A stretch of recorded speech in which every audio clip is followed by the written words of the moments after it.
আজকে বাড়িতে খিচুড়ি রান্না হবে, তো রান্নার আয়োজন চলতেছে। তো এখানে আছে মরিচ, পেঁয়াজ, জিরা, লবঙ্গ, তেল, আর এখন দেওয়া হইতেছে হলো মুরগির খাল। তো মুরগির খাল দিয়ে আজকে খিচুড়ি ভুনা, সেই লাগবো খেতে আজকে। তো মুরগির খালের সাথে আর ওই যে পেঁয়াজ, তারপরে তেল, মরিচ টরিচ যা আছে সবকিছু দিয়ে ভালো করে মিক্সড করা হচ্ছে।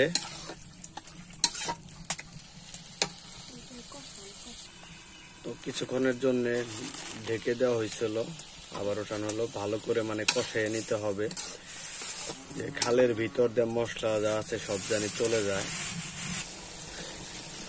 তো আমাদের কষানো শেষ হয়ে গেছে। এখন চাল আর ডাল আগে থেকেই ধুয়ে রাখা হয়েছিল, তো সেইগুলো দেওয়া হচ্ছে।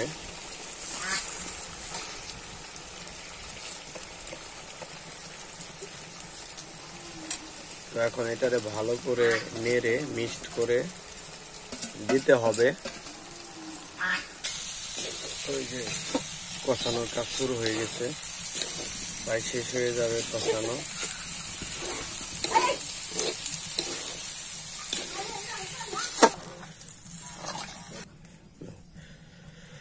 তো কষানোর কাজ শেষ হওয়ার পরে এখন পানি দেওয়া হচ্ছে। পানি দেওয়া শেষ হয়ে গেল, আর কিছু আলু দিয়ে দিলাম খিচুড়ির সাথে। এগুলো আগে থাকতেই ভেজে রাখা হয়েছিল, এগুলো দিয়ে দেওয়া হচ্ছে। এখন সম্পূর্ণ ঢেকে দেওয়ার কাজ শেষ। তো এটাকে জাল দিয়ে তখন খিচুড়ি মানে একদম কমপ্লিট হবে, তারপরে খেয়ে আপনাদের আসলে দেখাবো যে কেমন রান্না করলো। তো সেই পর্যন্ত আমাদের সাথে থাকেন। প্লেট রেডি, প্লেট এখন খিচুড়ি নেওয়া হচ্ছে। খিচুড়ি নেওয়া শেষ হলে খেয়ে আপনাদেরকে বলতেছি।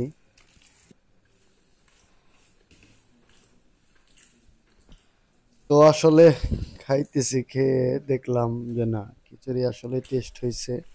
অনেক মনোযোগ সহকারে রান্না করা হয়েছিল, যার কারণে অনেক ভালোই লাগতেছিল।